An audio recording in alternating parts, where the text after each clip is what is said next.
Yes.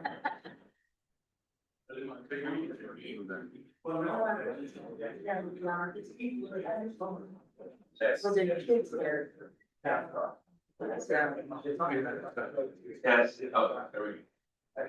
Morning, everybody. We're gonna go ahead and call this meeting to order. And we will start with the pledge of allegiance to the flag.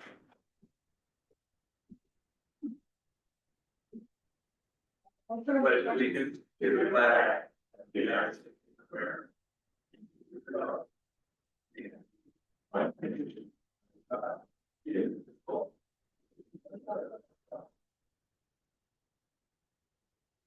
Okay, I will now take roll call. Director Armstrong. Here. Director Fikowski. Here. Director Swan. Present. Director Mora. Present. And Director Attorney. Here. Showing that we have all board members present. We'll entertain a approval of the order of the agenda. Move to approve the order of agenda. One second. It was moved by Director Swan, seconded by Director Attorney. All in favor, say aye. Aye. Okay, so the public hearing. Public comment, I'm sorry. Members of the public are appreciated for taking the time to attend this meeting. Provide comments on matters of the district business. Public comments are subject to 3 minutes time limit, 10 minutes on an individual subject topic. Although no action be taken on items not listed on the agenda, please know that we are listening very carefully.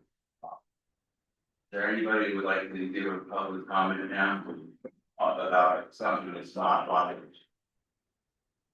it? Okay, Do I just stand up? you can stand up or go to the podium, or I Can I can just say something? Okay. I just want to tell everybody, this has been a very confusing issue. I want to thank Brandon and Melanie from FBI for always answering questions. It was a very confusing thing to figure out, and I thank you for your time in doing so, both of you. Thank you very much. I just have a comment. Very hard to hear you over here. Yeah. I can hardly hear her, and I can hardly hear you. And it'd be very nice if somehow speak louder, as I am, or increase the volume on your microphone output. Thank you. Any other comment back here? Okay. Is there any other public comment? I'm not gonna about this microphone. Any other comment? Any other comments? Sure, I'll take one. Go ahead. I just want to base Cal Fire, make it on fire and see if you can get on fire. Yeah.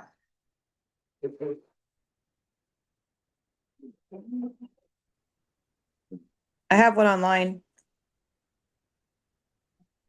Okay, any other public comment? Real quick, I'd just like to thank you, Pete, and your staff. I know these meetings are time consuming, the whole series of meetings. I know you have other things to do, but I appreciate you taking the time to keep us informed. Okay. Any other public comment? I just wanted to confirm, we are not taking public comment online, correct? Right. Yes. Okay, so sorry about that, but at this time, we're not taking public comment over Zoom. Can I do one more? Yes. I'd like to thank you more. I know sometimes I feel like we're. But yeah, it's not easy, but it's not. We do not have an amplification system here.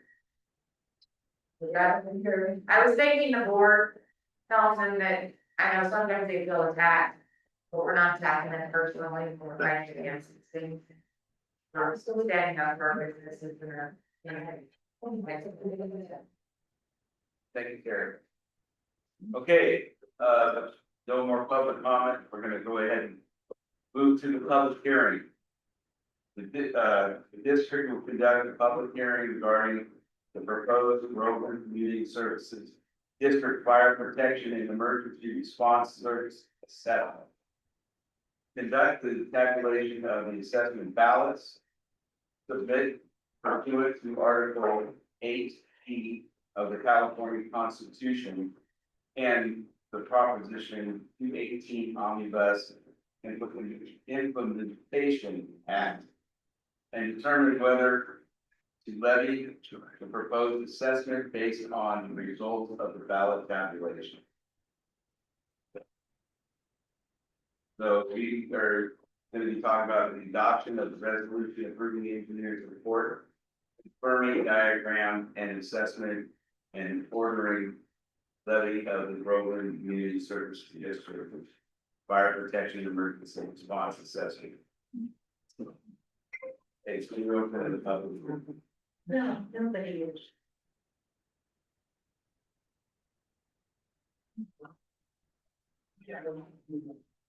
This, I'm not.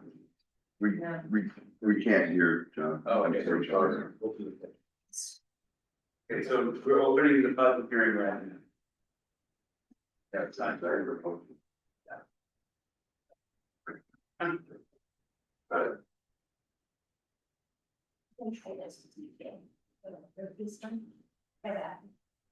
Yes. There you are. Okay. Good. That works. You heard. What's this? I don't know how these things work, I'll just hold it. That's great. If that's better. Okay. So.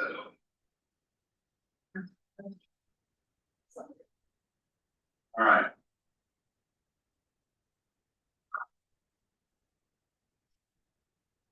Good morning, ladies and gentlemen. The public hearing this morning is in a conclusion of the ballot proceedings that allow property owners in the Groveland CSD to decide whether an assessment should be approved to provide funding for proposed fire protection and emergency services response assessment.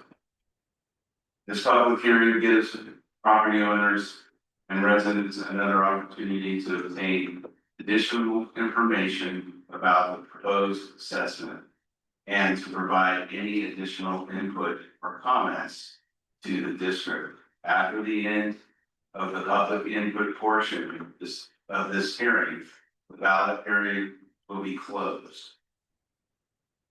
The procedure for today's public hearing will be as follows. First, we will hear reports from the district staff and consultants about GCSD, Groveland Fire Department proposed assessment and ballot proceeding.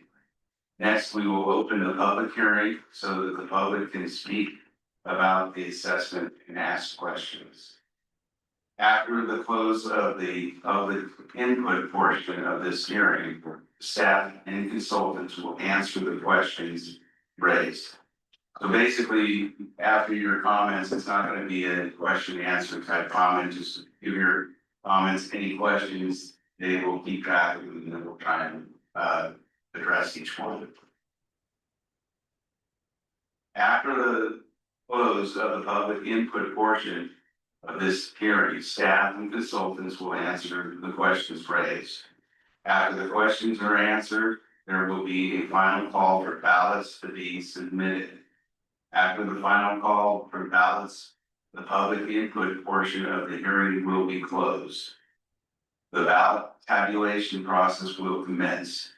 The ballots will be unsealed and tabulated in public view by the board secretary with technical assistance from the assessment engineer so that all interested persons may meaningfully monitor the accuracy of the count. The results of the Proposition 218 assessment ballot proceeding will be announced.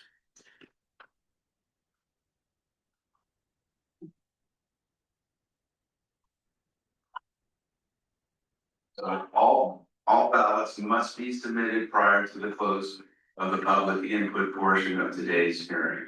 The ballot boxes are located in the back. They're right over there. So if you need to put your ballots in, be sure to do that before we close. Please drop your ballots off in this box if you wish to submit your ballot. If you misplace your ballot or need a new ballot, you can request and receive a replacement ballot here today. must provide some form of identification and proof of ownership for the parcel for which you are claiming ownership. Please see Heather Jameson right there.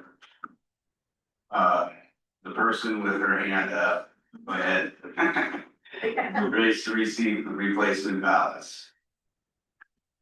So now this is the staff and consultant presentation of the public hearing. Okay, good morning. Sorry for the delay between using a new room and everybody hearing me or not, but I'll use the microphone just because I don't want to lose it. Right. Perfect. Thank you. Sorry for the delay. Everything from technical difficulties to using a new facility always causes a little bit. We appreciate your time for coming to this meeting. This is probably the most important topic that in my 32-year career that I've dealt with. It's extremely important for the community to understand and participate in this process. That's the purpose of the process. It's a very public process. It's the district identifying the level of service that it's providing, identifying what the financial future looks like, and then giving the public the opportunity to participate in the decision on the level of service for the future.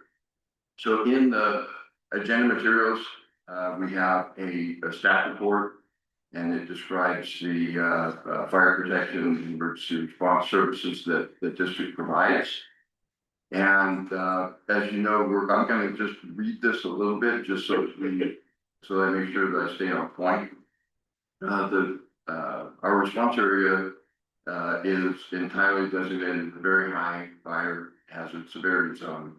A contract fire suppression services are currently provided under a contract with CAL FIRE. As many of you know and have participated in the meetings, we had an assessment in place that expired in 2012, and then in 2014 we were unable to continue to fund our own staffing without the assessment. It sunsetted at that time, and we proceeded with a contract with CAL FIRE.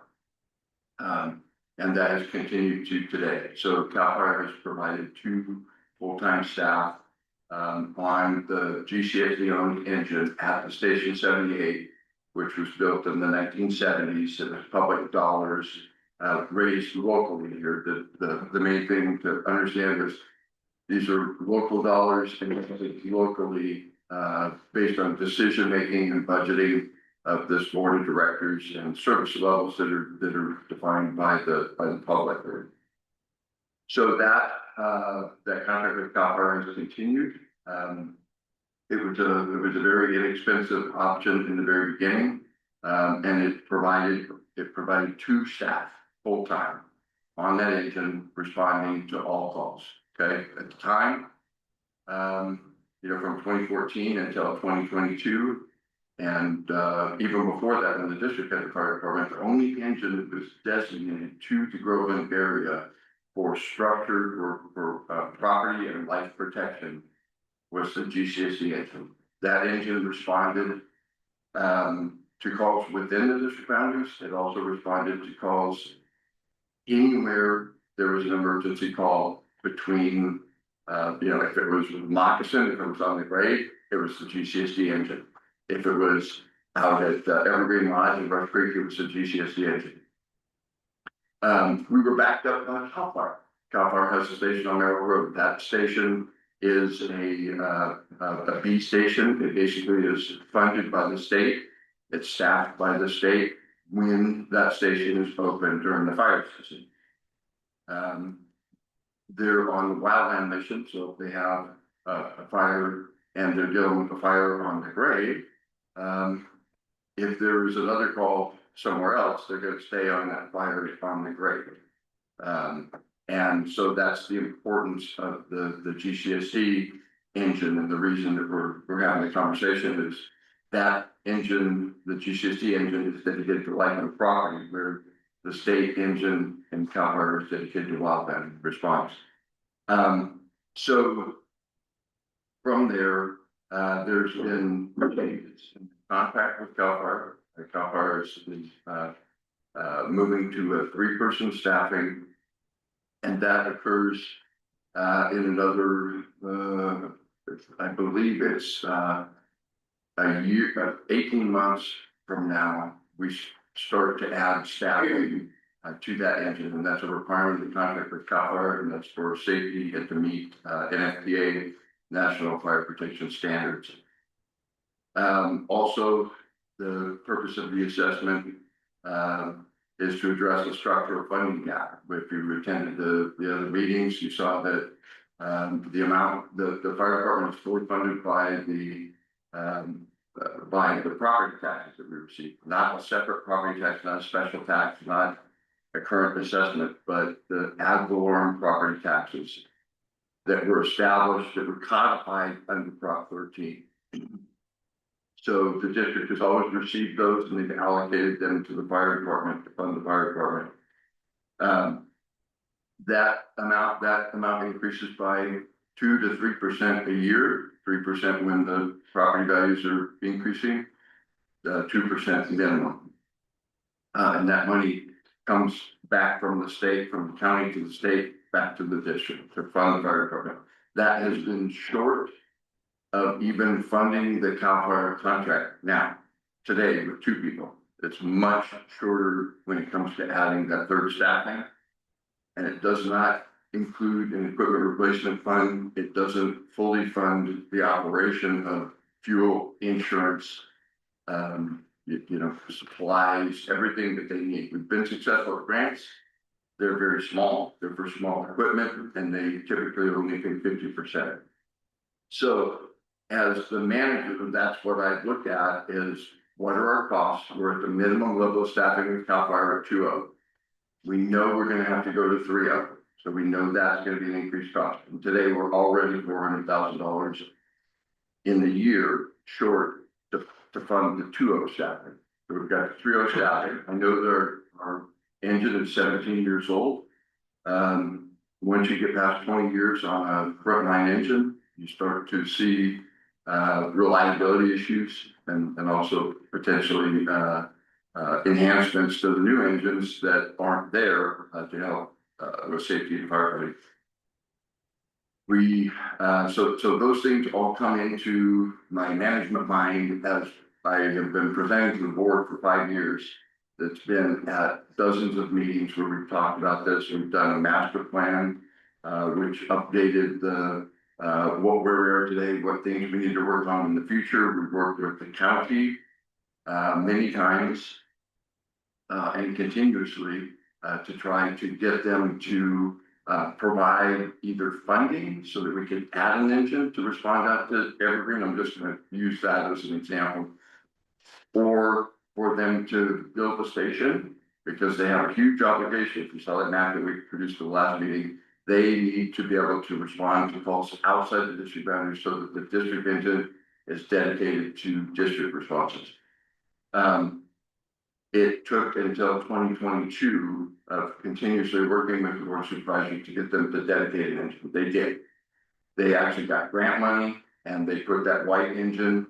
We worked with them to negotiate co-location agreement. So they co-located in the GCSD station. So the tax dollars that you pay fund that station, they co-located there. So now we have 2 engines. One's under a contract with the county that ends in June 30th of 27. So that will be just the GCSD engine if the county does not renew that. So we've worked with county for that. We also worked with them forming a joint powers authority to try to pass a sales tax measure twice, which failed. That would have provided a portion of the funding, which would have lasted a few years longer. The budget that we adopted this year, it would come in right at budget, and our budget went from July 1st through June 30th. If we come in right at budget, we will have drawn down the money that we have in the fire department fund to about $200,000. Okay. Each of our payments to Cal Farley, those quarterly, is over 200,000. So without additional revenue, and we come in right exactly on budget and nothing fails, we would not be able to go into the next quarter of the following year with a contract with Cal Farley. That's why we're here. It's not, in reality, I'm giving you the facts related to the reason that we're here. And it's that we see a financial train wreck that's been in our financial statements every year. And I know those are complex, but it's something that we've talked about publicly for a long time and tried to work things out with the county to be able to make it happen. It doesn't mean that the county's doing anything wrong. It's just they're not going to give us money. They're not going to give us $1.5 million to keep that engine in Groveland. The reason that the district was formed was to budget those costs, project those costs, determine what the level of services that the community wants, and then make those investments. That's what we're here for today. So considering that, and considering our history with the county looking forward, in April, our board adopted a resolution of intention to proceed with the ballot process. Again, the ballot process is to be able to establish an assessment that would achieve funding for the 3-person staffing. It's a 15-year financial plan. It would also establish an equipment replacement fund, and it would fund the general operating costs of the fire department for that period of time without going in the negative. It would, in other words, we'd have to place an order for a new engine and things like that. And that new engine right now costs over $1 million. They're about 1.3 million fully equipped. And they take 3 to 4 years to receive. So no matter what, even if the assessment is successful and we receive the funding, we get a loan to buy the engine. Our current frontline engine, that's the first out engine, would be over 20 years old. But that is the objective of this assessment. We established the amount of assessment. We've got our assessment engineering team and in SCI that's here to answer questions about that. And then, as I said, in April, the board adopted a resolution of intention. That was they intend to levy the assessment in the event that there's not a majority protest in this process. And a majority protest, SCI can talk more about, but it's basically your weighted vote when those go into a sheet. If the weighted votes against the assessment exceed the weighted votes for the assessment, then it cannot pass. Okay. So the ballots were mailed out. And everyone hopefully received their ballot. If not, we've got a process here to deal with that. And with that, you got a notice that talks about exactly what the assessment funds and the amount of the assessment. We have conducted a number of public outreach meetings. We've probably had, I don't know, total maybe 300 people or so that attended. It may have been the same people over and over, but it was the best turnout I've ever seen from a community, and really appreciate the involvement because of the topic. So in addition, we've got a website generated that has a lot of information on everything about this, everything about our financial costs and indeed the reason this assessment is on the ballot.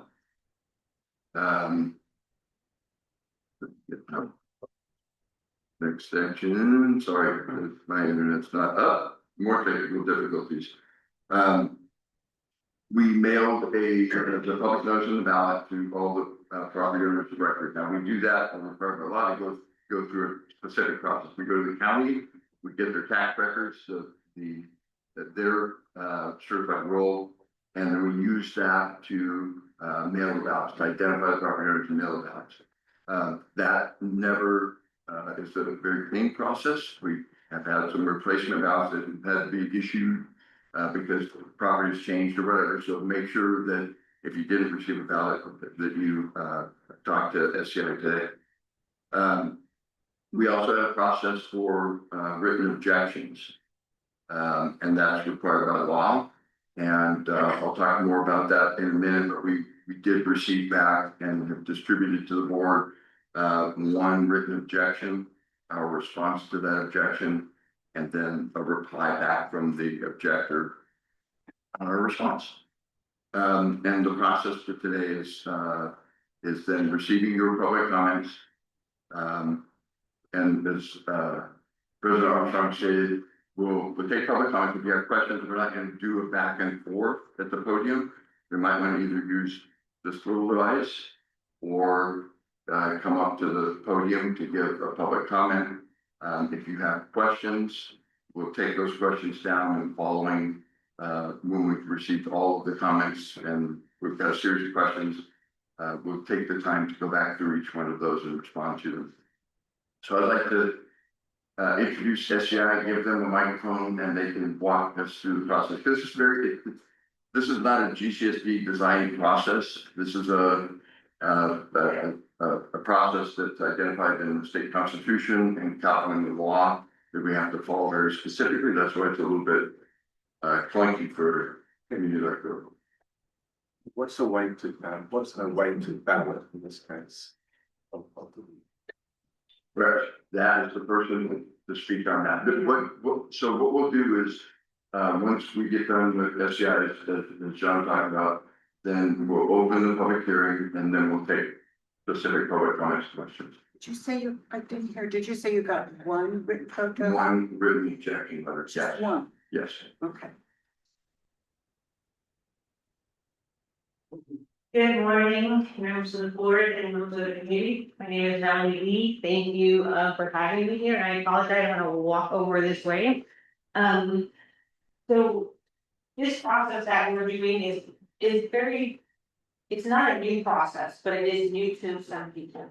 And that is because of the Proposition 218 assessment ballot procedures. So this is not one that is done by the county elections office that is based on registered voters. This is done specifically where property owners who live within the district boundaries will get a ballot. So what we did on May 7th, we sent out ballots to every property owner within the district. So everyone received, I'll just show you here, this is the envelope that everyone received. There are specific requirements to this process, even what the outgoing envelope looks like. Inside the envelope was a mailed notice. And so here again, this information has specific information that it has to include, specifically what the proposed assessment is, what the dollar amount that for the proposed assessment, information about what services will be covered about the public hearing. So this one is a 11/14. It includes what the assessments will be covered, how the assessment is calculated, the proposed assessment rates for the fiscal year. And it also includes on the back, how to vote by mail, how to, if you want to drop off the district, any written objections and the deadline, the public hearing and the community meetings that were available. Also inside is a ballot. The ballot that you have received was white. If someone contacted the district and for a replacement ballot, all of those are issued in yellow. That way we can tell the difference between a replacement ballot and the ballot that was originally sent. And that is because in some cases, a property owner may vote their replacement ballot and their original one. So we want to be able to quickly identify what those replacement ballots look like. On the ballot, there was a yes, no, and a signature. It explained how to sign the ballot, there were ways to vote, the public hearing, once we return your ballots. On the opposite side, it had a barcode so that we could identify your ballot ID, what the proposed assessment amount is, it had the property owner name, the mailing address that we had on record, and what the proposed assessment amount was with the parcel number. The ballot could fit up to 14 parcels. So if you had multiple, you would not receive individual ballots for every parcel you own. We could do up to 14 on one. It also included a postage paid return envelope. And so you fold it, put it in, I know this is elementary, but I'm getting to a point, so, but this way you could put it in there. We literally have the property owner name on the opposite side of the ballot, of the vote. What we're going to do today is we're going to hold in public view the tabulation. So if you want to stay and see it, it's over here. We have, our staff, my colleagues, Heather Jameson, Brandon, and last name, I apologize, I worked there for 6 years, I still can't pronounce the last name, Brandon B. We also have, Joshua Roberts, who's the assistant county clerk with the elections department, who will just be observing the process. So once the board president, does his last call for ballots after the public input portion, he will, close that in order the tabulation to start. Over here, you will just frantically starting to open up where the ballots are. We received approximately 1,200 ballots. And we have a letter opener, envelope opener, we'll start opening those. We pull out the envelope from the ballot from the envelope. We then start sorting them into batches of 25. We look to make sure that there's a yes or a no and a signature. So there has to be, for the ballot to be valid, there has to be the intention or the vote and a signature. In some cases, there may be no vote and a signature. We separate those that might be invalid on this side, but we continue on. From there, we have 3 stations that are set up. And we may or may not use all 3, but what that does, these ballots will then go through these scanners. We have a software that's called Remark, that's also used in colleges and schools where they also do scanning for tests and large other types of scanning. We also have a proprietary software that is specific for benefit assessments. And what it does is we put in the data that was received. And once the ballots start to come through, it will match up to make sure that all of the ballots that came through, that there's no duplicates that were calculated. If, as I said before, if some property owner voted their replacement and their original, it will notify us. If when it was scanned through, the dollar amount may have come across maybe off, that program will identify those, and we will do all of those corrections.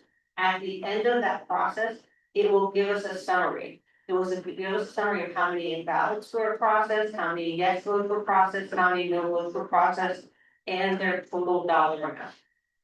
If at that time, the total assessment for yeses, if the total amount of weighted assessments are in favor, then the board will reconvene. And then they have the option to approve a resolution ordering the levy of the assessment and approving the engineer's report. If it comes back where it's not in favor, then there will be no resolution that is approved today. But I just wanted to walk you through that process. Everything's gonna be in full view. We're gonna open public comment, but if you have any questions about the process, I'm happy to answer for you. Thank you. So now, we're gonna open up the public hearing. Hey, John, let me Oh, go go ahead, it's fine, you're doing great. I just wanna interject there's a procedure in law, I talked a little bit about it, but I'm gonna, this is very important that the notice that was included with the ballot established June 25th, 2026 as the deadline for property owners submitting a written objection alleging that the assessment does not comply with the California Constitution.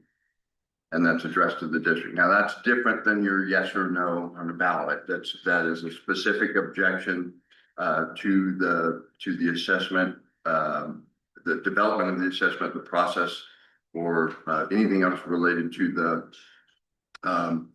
the nuts and bolts of the assessment itself, not your yes or no. And so any objections that were received by the deadline, which was June 25th, are included in the administrative record for these proceedings. One written objection was received. prior to the June 25th deadline. And we have some copies of that here. It's fairly lengthy with the three components. It's a written objection, it's a response from the district, and then it's a reply back from the person submitting the objection. And I'm gonna go ahead and summarize that, if you don't mind, before we open the public hearing. I won't be reading the entire thing. But just the nuts and bolts of the objection letter. Again, part of the hearing process. It's in the administrative record for the process as required by law. And we have public copies, and the board received a copy of it as well. So this was submitted by Lorna Larson, and the letter, just so that there's full public disclosure on it, I'm gonna just read it as quickly as I can, okay? Is that okay with the board? Well, not like an animal much, but I hate to keep, it's just an important part of the process. I am notifying, this is from Lorna Larson again, dear gentlemen, I'm notifying you of my protest of the Prop 13 ballot process initiated by the Groveland Community Services District and the placement of special fire assessment fee against my property. Since hearing of and receiving the special fire protection assessment ballot, I have been researching the process and validity of this assessment. I find there's been no updated lack of local agency formation commission municipal service review of the district since 2022, and the information in the 2022 MSR is actually on the financial and physical status of the district in 2020. This MSR of 2022 is initiated during the attempt to overlay the GCSD with a GCSD community facilities district, which is a Melrose district. It did not happen. It was not applied to the existing district at that time due to the overwhelming non-support of parcel owners from the district boundaries. It was applied to new development only as recognized by a facility district as a facility district by resolution of the board in 2021. Looking at the attached chart from the LAFCO Commission in review of the fire protection districts in the county, there have been no updated MSR for the majority of 8 years. And the MSR review of the Groveland Community Service District is not scheduled until 2027. That's confirmed by the email response from Mr. Mike Lucan, Executive Officer of the current LAFCO Committee. Notation on the chart regarding MSR at Groveland Community Service District states a future boundary change. Question mark. Which brings me to the Board of Equalization and proposed Prop 13 and the true boundary line of the GCSD that encompasses the parcels that vote on ballot. Has there or will there be a filing of a Board of Equalization form, statement of boundary change, which would be trigger the affirmation of LAFCO? I don't know that I necessarily need to read the entire thing. It's technically complex. I'm sorry, I'm getting really, the nature of this letter, and again, it's publicly available, is municipal service reviews done every 5 years or as needed. It looks at the services that the district provides and the boundaries of the district. The challenge here is that the boundaries haven't been looked at, and are they going to change? And stating that is a flaw in the assessment process. There were attachments included from the Tuolumne County LAFCO, and that's part of the record. This was all evaluated by district staff and our legal counsel. We prepared a written response to the objection letter, and again, this is it's in the California Government Code, the requirement for this. So we've got a response to the letter that the municipal service review does not apply to the establishment of an assessment for this purpose. It's a completely separate process that evaluates district services. That's explained. The district boundaries and Bureau of Equalization boundary change filings are explained in our letter, and that they don't apply to this process. There was discussion in the letter about mutual aid, and the fact that we provide mutual aid out of this station, when there's a call somewhere else. For example, the fire on the grade was outside of the surroundings. We will provide a response to that under mutual aid, just to get as many people there as fast as you can. We'll also come back as quickly as other resources arrive, just so that we can cover the GCC boundaries. But that mutual aid was, the letter challenged that the assessment can't be used for mutual aid. But the assessment engineer's report very clearly defines that mutual aid is funded by the current funding that we have, which is far in excess of the cost of providing that mutual aid. You know, the amount of tax funding that we currently receive that fund the Department of today funds that mutual aid, not the assessment. Call volume and location of incidents, that was related to the same matter. Justification, assessment, and accounting. It's a separate fund. It's a separate set of books, basically, for the fire services. The money is collected from the property taxes and it goes into that separate fund. It's accounted for separately and it has to be reflected in our financial records very carefully. And as explained, then the status of the proceeding, there was discussion about the engineer's report and the time periods, but that we explained that exactly what the law was on that.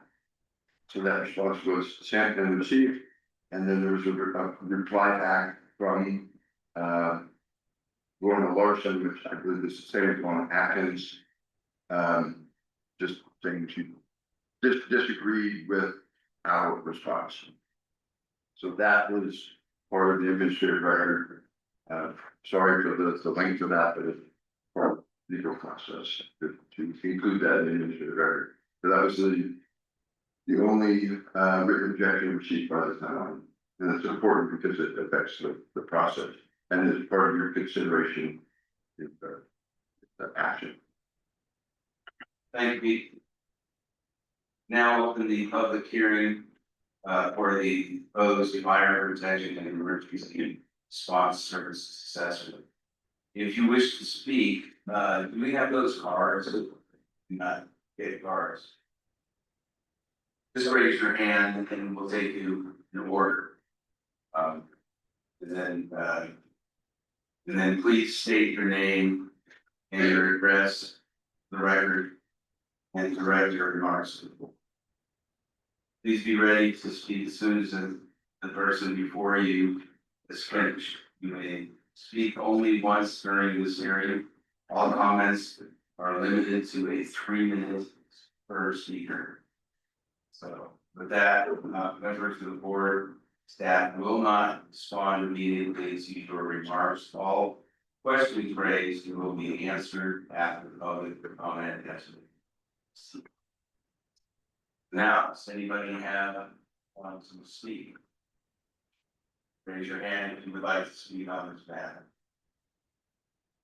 Go ahead, stand up. You want a microphone? Yeah. Or stand up right here. Okay, you're good. First of all, I'm amazed that you only received one letter and those ignorance, because if you look on Facebook or next door, you know, everybody had their opinion, most of it negative. I think the confusion came with, many thought it came from that it's from the county, you know. Granted, this year, our GCSD went up.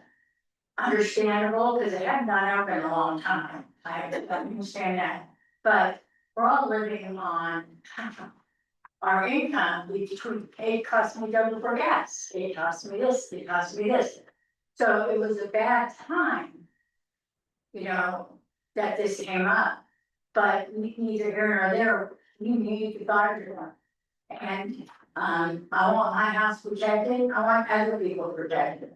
And if it doesn't pass, then we gotta find a way to keep it, resist it. Thank you. Anybody else? Anybody else? Rachel, can I get one of these? Thank you.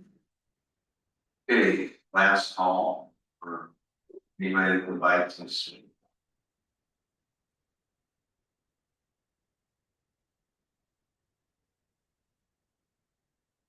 Okay, so we entered our general manager has read that one written communication into record. Okay, so so with nobody else wanting to speak, time for now staff, ask staff consultants to also provide responses to questions raised. Early question was there, it would pay. All right. I expected more. So. Well, I don't think we need to recess at this time.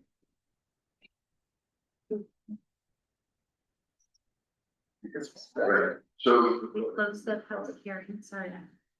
But I was just gonna say, the board secretary will serve as the district's designated impartial tabulator for the assessment ballots. Now that role is an oversight role. We also have the county elections that's standing back. There's no responsibility of the county elections other than to be an observer of the process.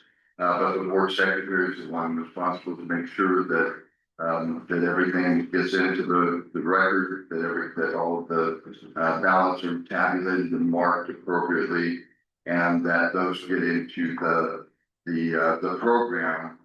And again, we have volunteers that are going to be helping with opening the ballots. You can observe the process. And the purpose of that is because assessments are different than when you go to the ballot box to vote for a political candidate or in a statewide election. Assessment ballot proceedings are public record. It's a public process. And again, we're opening ballots, tabulating the ballots, and that information then is subject to someone asking for that public record to be able to see their ballots or the ballots. We have volunteers opening those. Talk about Dr. Roberts. So that's the next step in the process after the formal closing of the public input portion. And John will be calling for the ballots, any final ballots to be submitted. We also have, if anyone would like to withdraw their ballot, you can submit a written request and we'll go through the stack and find the ballot, or change the contents of the ballot. In other words, we have to give everyone the opportunity to address any problems with the ballot at this point. So the next is to. okay. At this time, I'm issuing the last call for ballot submission for the purposes of fire protection and emergency response service assessment. Please turn in any ballots that you wish to have counted. Ballots received after the close of the public input portion of this hearing will not be counted. Okay, so the ballot drop box is over by that metal gate. Okay. Are there any board comments? Oh, I'm sorry. Public input portion of this hearing is now closed, so no more ballots can be turned in. Okay. Are there any board comments on this matter before us? That said, and on behalf of the Groveland Community Services District, I hereby direct the board secretary to begin the tabulation of the ballots in this manner. If the tabulation finds that a weighted majority of ballots submitted are in support of the proposed assessment, this board may consider resolution to levy the assessment commencing in fiscal year 26-27. We will now take a 15-minute recess to allow the board secretary to organize and observe the beginning of the ballot tabulation process. So we'll return at 10:25. At that time, we can make an estimate on how long it's gonna take to go over all the ballots. I'd like to know this. I'll be right.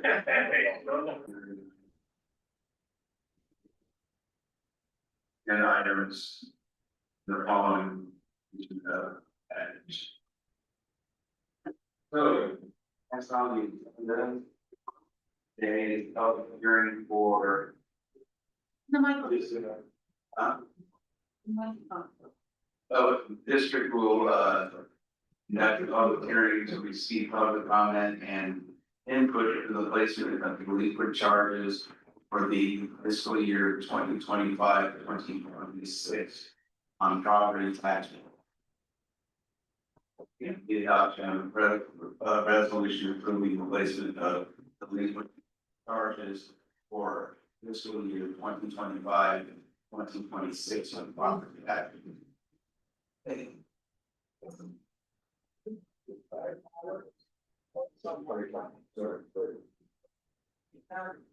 Okay, so this is just a, this is not money. There we go. This is a procedural, administrative task that happens once a year, around tax rolls times. With Tuolumne County, we go through all of our utility billing accounts.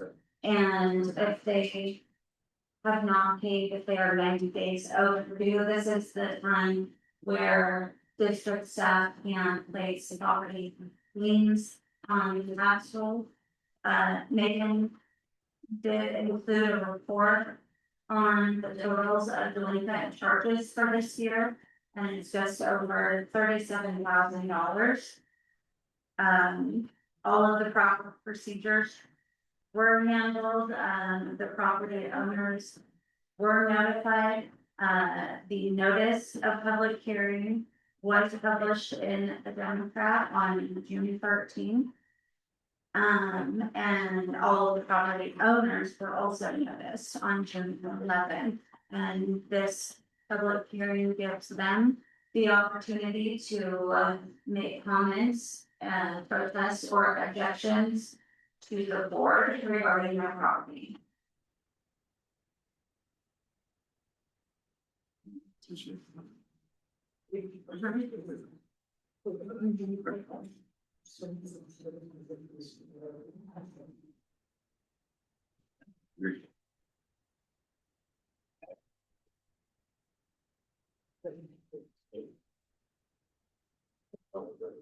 Do you have your correct that you can make?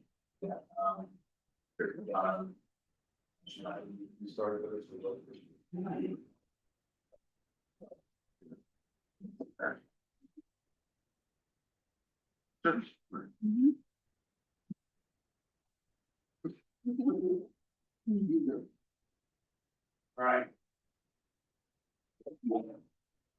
Yeah, so. Oh.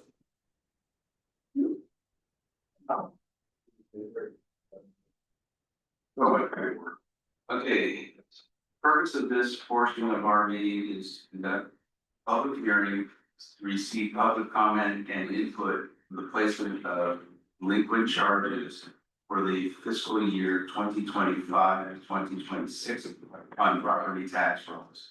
Notice regarding this public hearing was published in the Union Democrat on June 13th, 2026, required by law. The hearing is the public's opportunity to provide comment to the board on placement of delinquent charges for the fiscal year 2025 and 2026 on property tax rolls. In a moment, the district staff will provide an overview of the 2025 and 26 delinquent charges. I will then open the public hearing to receive your comments. Following the public hearing, the board will consider the adoption of the resolution approving the placement of delinquent charges for the debt for fiscal year 2025-2026 on property tax goals, staff preliminary budget overview provided. I would move that. Yeah, I guess because I already gave you the overview, you probably just go ahead and open. Okay, so we're gonna go ahead and open public hearing to receive input comments.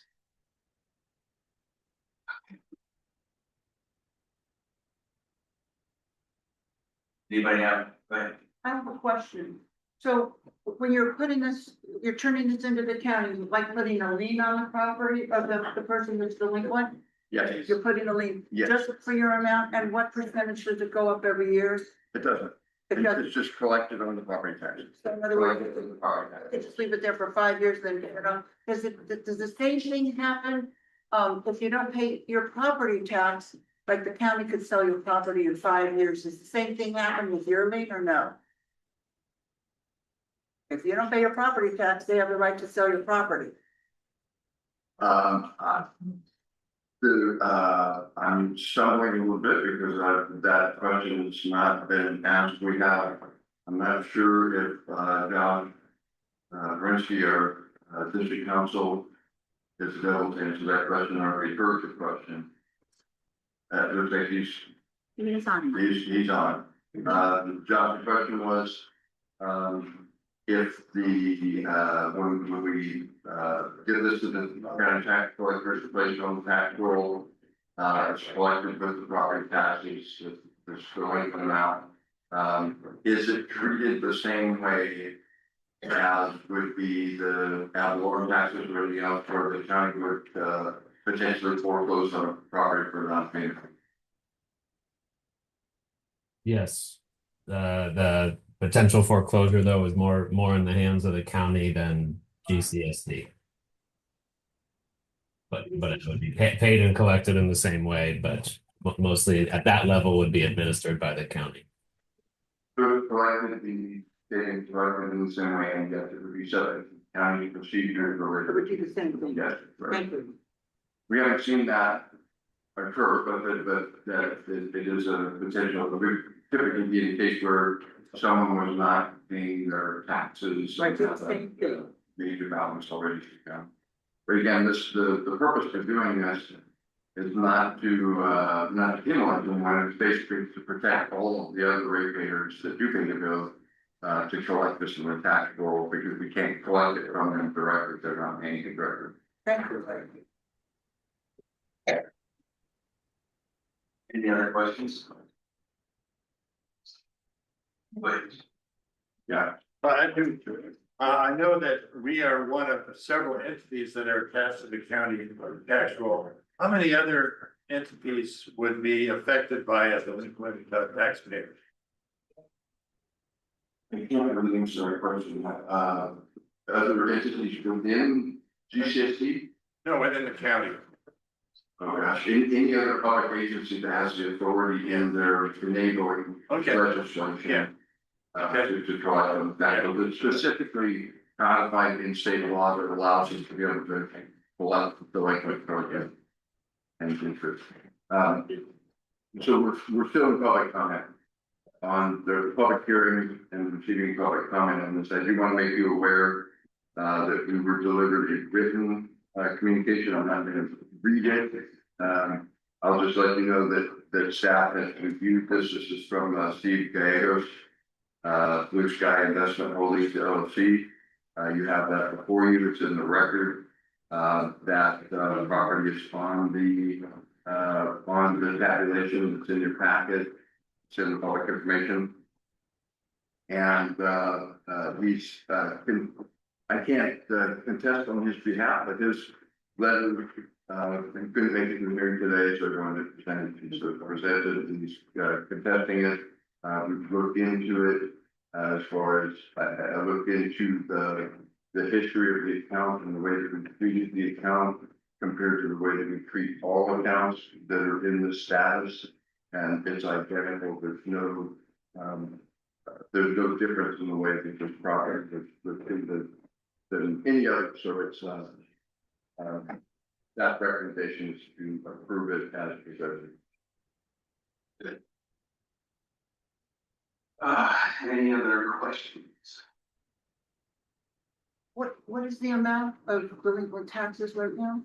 It was, sorry, it was just over 37,000. 37,000. Thank you. Okay. Seeing no more additional public input, I will now close the public hearing and bring this back to the board for a decision and action. Do I have board input on this replacement of the delinquent charges? Everybody?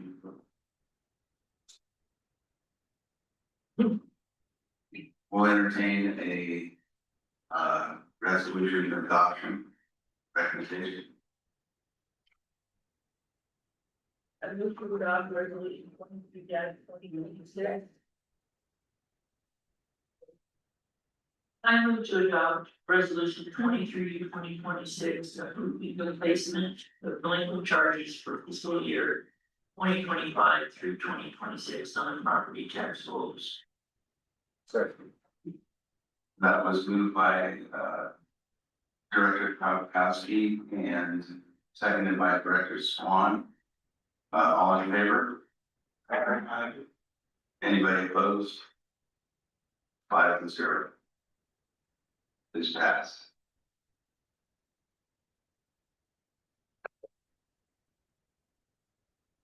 Okay.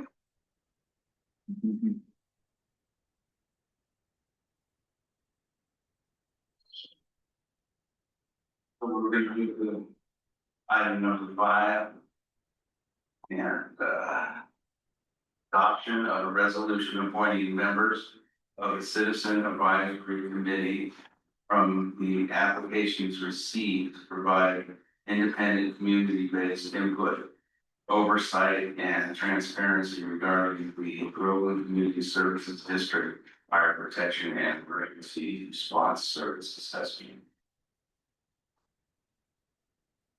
This item is related to the county that's taking place now, not specifically, but this is in accordance with the policy that was adopted on the door. Okay, this is a long area. Other board, establishing the Citizens Advisory Committee as an independent a group of people that are intended to come together to review any matters related to the fire department assessment as proposed, whether it's successful or whether it's not. Review budgets, review funding plans, review future plans,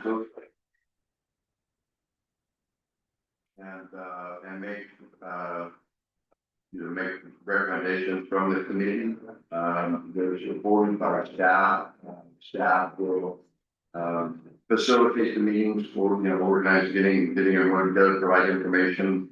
The committee may want reports and different things that help them evaluate the services and the funding and understand how everything works. And again, would be independent discussion with the board, with the community, a way for the district to get additional input, be able to get additional information out in a different format. And maybe we're seeing in the social media world or just coming out of the district website. And so I see it as an extremely beneficial action. I'm actually really looking forward to it given our past few months of experience.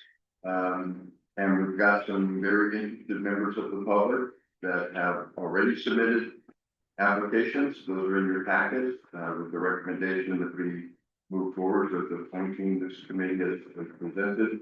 And we may have additional people that have also voiced interest that may come forward in the future, and we'll bring that back to the board as they come forward. Up to, we had a 9 to 11 number was the initial number. Well, any questions? Okay, we'll do it this way. I have a question. I have a thing that I considered personally earlier. This is fine, I think the committee is really good idea. we're going to follow results of this population turnout. But I think that as with most committees, we should probably have a term associated with it. Right now, we're just going to appoint people, and we could appoint more people, but there's no actual mechanism other than people resigning or leaving the committee. So I would suggest that we want to consider how we set this up so that people are on, I think 4 years, I think they're how what it is, that there should be some mechanism other than resignation to office. Something that can be discussed at the first meeting. Yeah, would that be acceptable to the board as at the first meeting, and some of those recommendations were made, we could discuss that, and we weren't thinking that much about our terms, and we're doing that, so it can either come back to the board as a policy amendment, or it can be a policy amendment at the recommendation of the committee, or it itself. No, I know, it could come back to it could come back and if we change to an act, if we actually listed terms in that policy, we would want to bring that back to the board, we need to bring it back to the board for amendment. But I guess the question is, are you okay with making the appointment of the committee and then engaging the committee as a first agenda item to make a decision about a recommendation back to the board? Yes, I mean, it's still our. To advise the committee. Right, yeah, the board's decision on whether they want to turn it or not. People on big take part. So really, it's a good recommendation, just to put it for clear. Would we be able to make an resolution, including a term right now?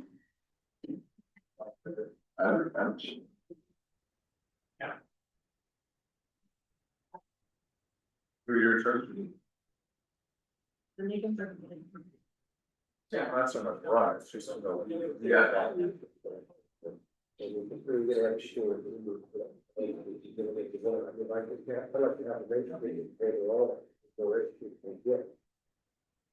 So, yeah, we need to have. Yeah. We need to have. I can really, sorry. Communication.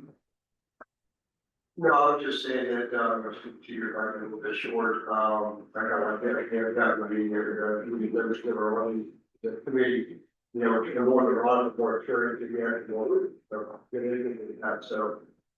That's just why she's like, so, 3 years.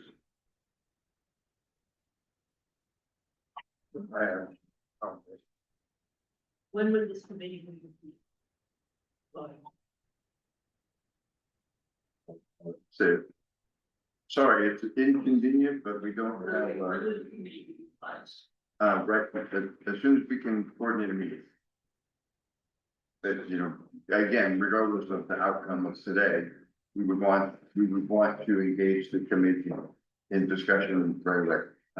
It just kind of depends on the availability of committee members. We want to make sure we get a good representation.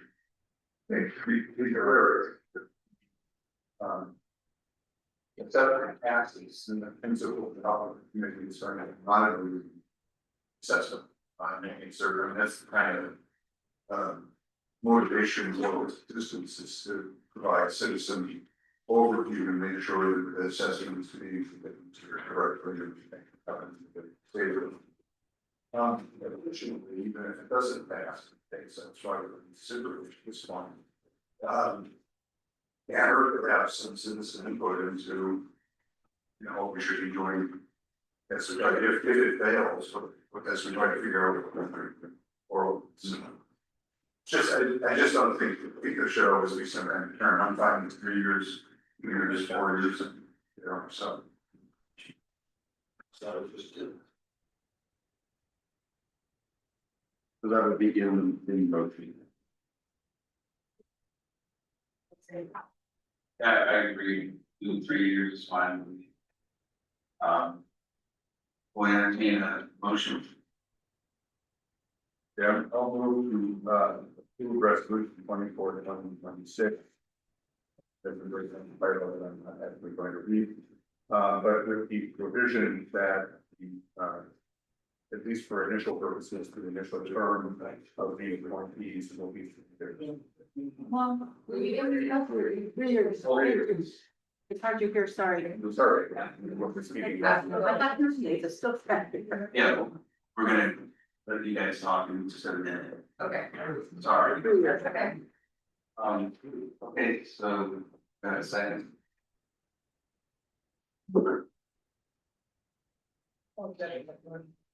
Okay, that was, moved by Director Swan, seconded by Director Krakowski.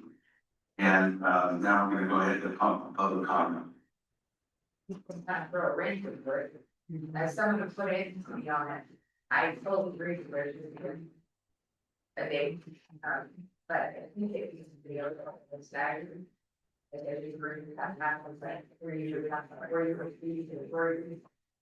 If you don't wanna just have your name through, while we're on for your. That makes a lot of sense. Good board. You're right.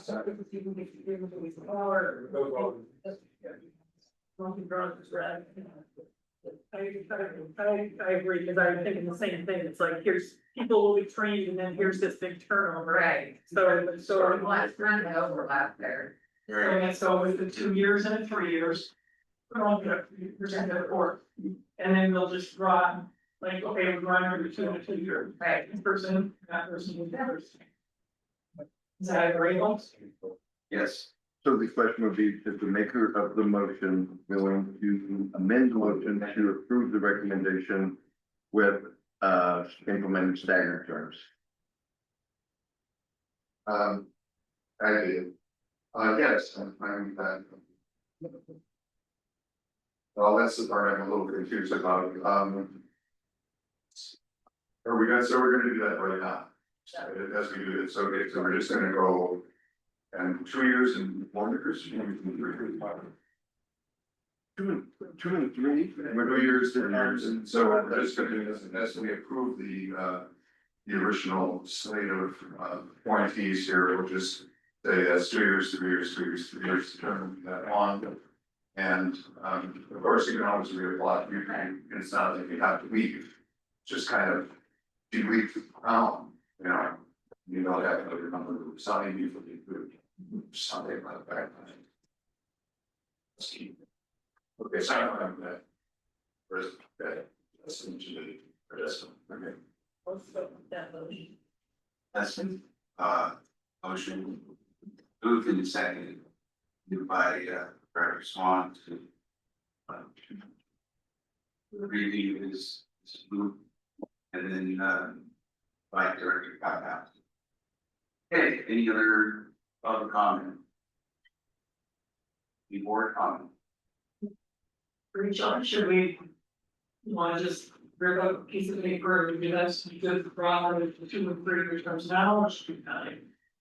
I was thinking we do it at the first meeting, and then just bring the final back to the board and report. If that makes sense. So. All in favor? Aye. Anybody opposed? So 5 ayes, 0 opposed. Passes. I really want to thank those that, took the time to apply. We didn't have a huge stack of 25 people to have to make decisions. We've got people that we've heard from before, so in favor, against, I think it's a good mix. It meets the objectives of the board, and I appreciate it. Thank you spending your time and effort. All right, so moving on to information items.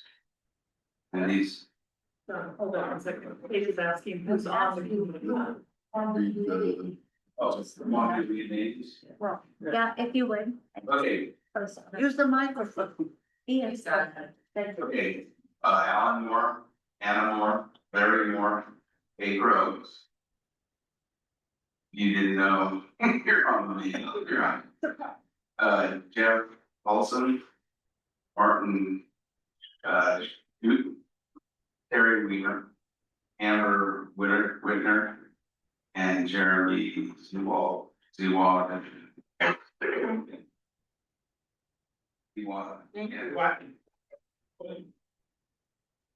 Okay, moving on to the staff reports of the fire department first. Hey. Wake up over there again.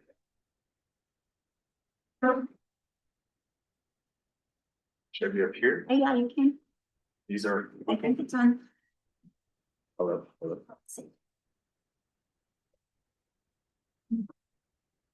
Hey. Hello. One, two.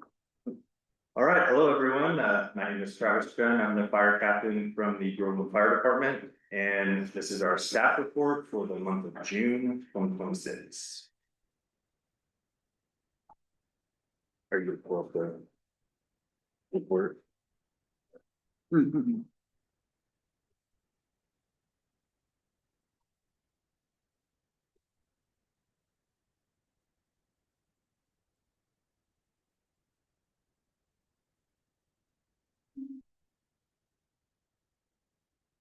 Enter.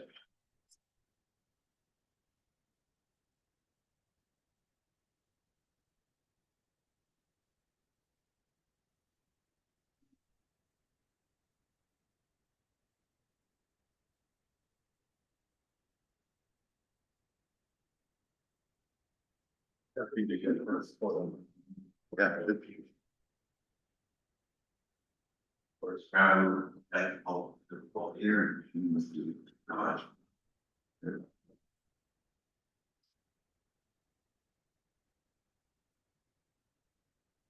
They're fine.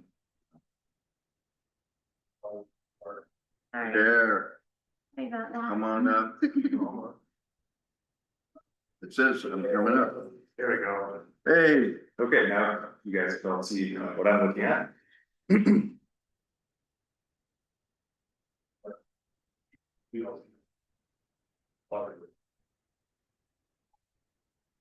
Okay, so for call totals for the month of June, the GCSD engine 781 had a total of 44 calls, one of which was aid to Tuolumne County. And then we keep track of the county engine that's co-located at the GCSD station. So that engine, 631, went on 29 calls, one of which was aid to GCSD. And then as far as the call trends, looking at years back specifically to the month of June, we're basically on average in that mid to high 40s for the month of June. And then as far as year to date, we're at 207 calls year to date, which is right down the middle, basically, when we look at the past 5 years. And then as far as significant events, we had a vehicle fire, which was at the Mary Laverone Park, which turned out to be an electric vehicle. So that was the first one that we've had, where the lithium batteries catch fire. So although the fire was contained in the first few minutes, we still had to stay there for approximately 7 hours to continue to cool the batteries, to prevent them from reigniting. So it's a long process when we get these battery powered vehicles on fire. As far as the GCSD equipment, everything is in service and available. Oh, no, you're good. And moving forward to station training. In the month of June, we really focused on road rescue training. So we had the GCSD engine 781, Tuolumne County engine 631, and the personnel from the Groveland Cal Fire Station. And we all got together and trained on road rescue. And then as far as fire department news, the second full set of battery powered extrication tools that we received on an OTS grant has now been mounted professionally in the fire engine with custom made mounts. So we now have 2 full sets of extrication equipment plus a mini cutter and a combi tool. So 8 battery powered extrication tools, which is a very large amount. Most engines might have one set of 3 tools, so we have 8 on engine 71. And those tools were installed by Matt Dickens, the mechanic at GCSD. And then burn permits were suspended in the month of June on June 15th, so no residential burning allowed. And that concludes my report, unless there's any questions. Any questions from the public? Hi, Jeff. Yes. I'm concerned about battery powered cars and how long it takes to cool them down. Mhm. If we're gonna see a lot more battery powered car fires, that could tie up an engine for a long time. Yeah. Yes, and unfortunately, there's not a lot of workarounds to that. Although our engines were committed, we did have a cover engine from Jamestown that was filling in behind us here in Groveland during that long commitment time. We did put in a grant for electric vehicle fire blankets, which was denied. But that's also something that might be in the works, in the future to try to contend with these vehicle fires. Yes. Why was it denied? Did they say when they denied it, do you know? They don't, on that one, they didn't give us any explanation, oftentimes. There's hundreds, if not thousands of people that apply for those grants, and the letter is very short, it just says, sorry, that you were not selected. But we could put in for it again. But yes, absolutely, we can pursue it in the future. Yes. And what is the price of one of those blankets? Ooh. Maybe $700 to $1,000 each, depending on what size, because they come in different sizes. So it's something that we can plan for in the future. Any other questions? Okay, any questions from the board? So thank you as always. Our pleasure. I do want to say that was an awesome stop. Sure. Yeah.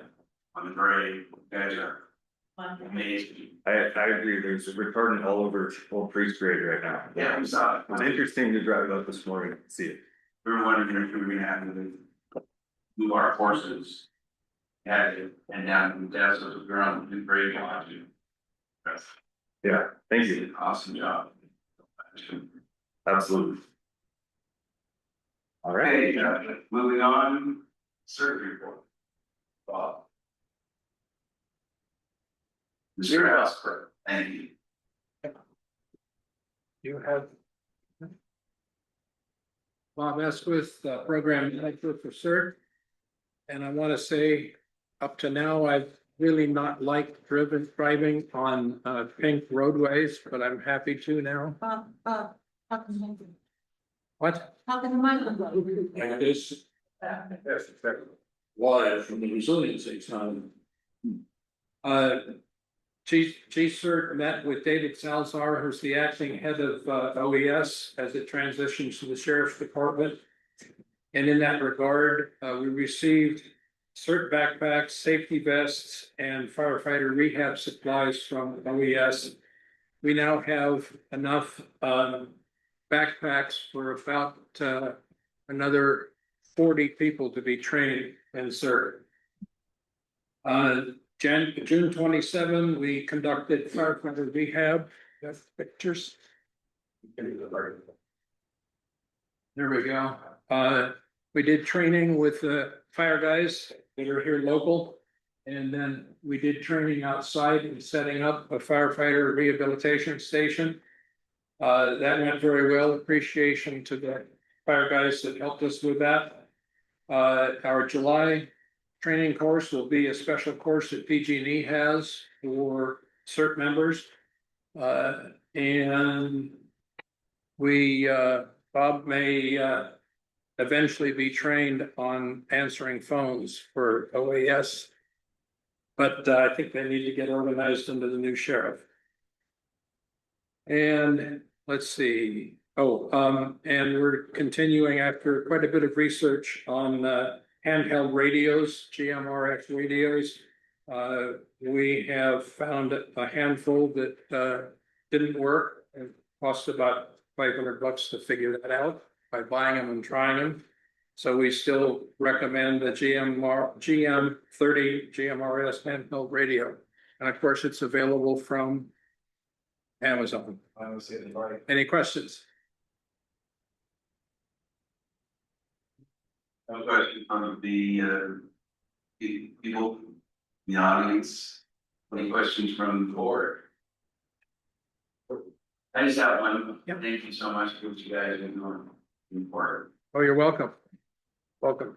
And some of us that are over there doing the ballots too. Let's see that. Okay, moving on, we have operations and. I don't see them. I sent him a message, but I don't see him here yet. Oh, if he comes in later. All right. Proclamation. Look at this, recognition of Bob Swans for his 13 years service to the Groveland Community Service. He's here.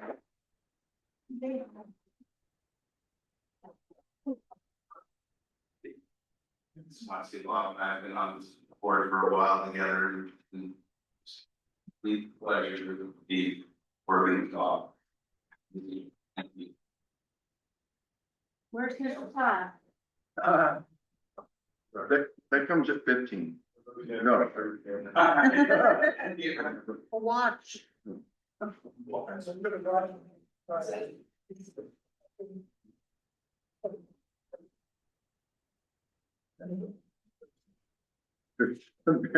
Very much appreciated, Bob. Your leader. What's that? You have too much paper up here. I know.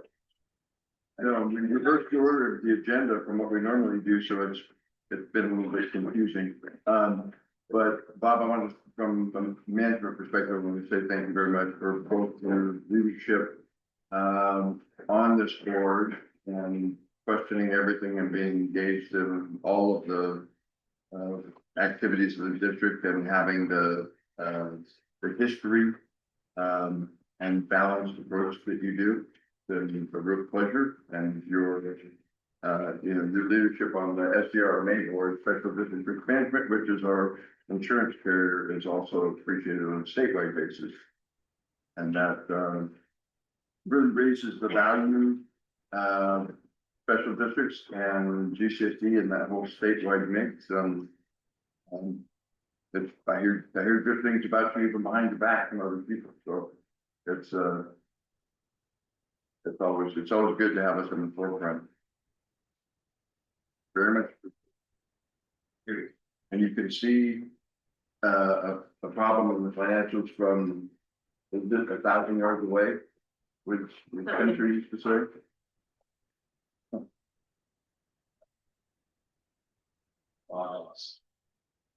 Right. Congratulations. That said, we'll move to the consent calendar. Motion to approve it. Make a motion to approve. Then, so that was approved by the Director Moore and seconded by Director Krakowski. All in favor? Public comment. Yeah, I'm sorry. That's okay. Any public comment on the consent calendar? None seen, any board comment? All those vote then. All in favor? Aye. But all opposed? No opposed? 5-0. Passes.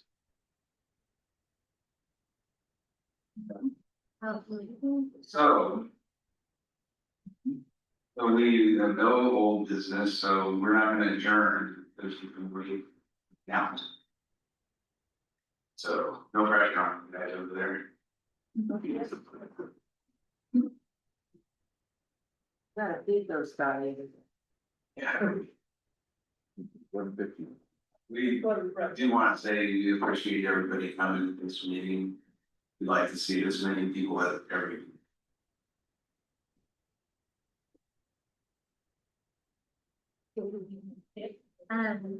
So I was gonna say, let's just stop the meeting for a recess until we have the tabulation complete, and then we'll reopen that topic. Sounds good. So we're gonna go ahead and stop the meeting for a recess right now while they finish the vote, and then we will reopen the circles. Yeah.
Everyone online, can you hear me now?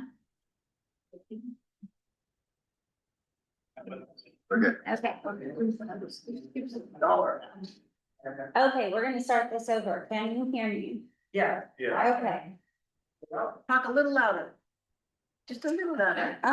Hush, come here. Okay, stand right next to me. Okay, I just wanted to write it down. I'm not sure the game's not working good. Go ahead. Okay. Invalid ballots that were received were 12. With a weighted assessment amount of $5,377.58. Valid ballots processed were 1,515. With a weighted assessment amount of $713,175.95. Yes votes, we received 633, with a weighted assessment amount of $81,722.08, with a weighted percent rate of 39.5. To the no votes, we received 882. With a weighted assessment amount of $431,453.87, with a weighted percentage of 60.5%.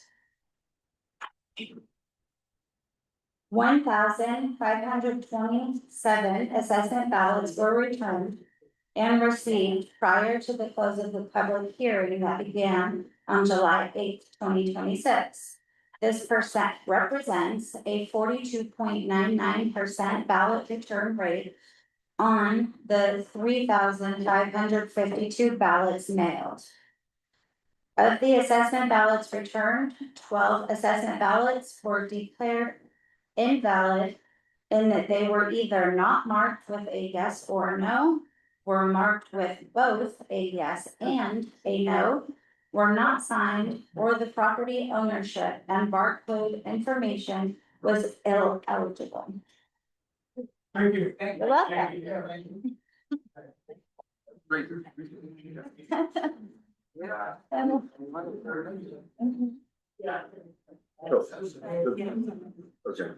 Okay. Bye, Bob. Thank you everybody for coming, and we appreciate everybody's patience and stuff. So we're going to adjourn the meeting as of right now. Yeah.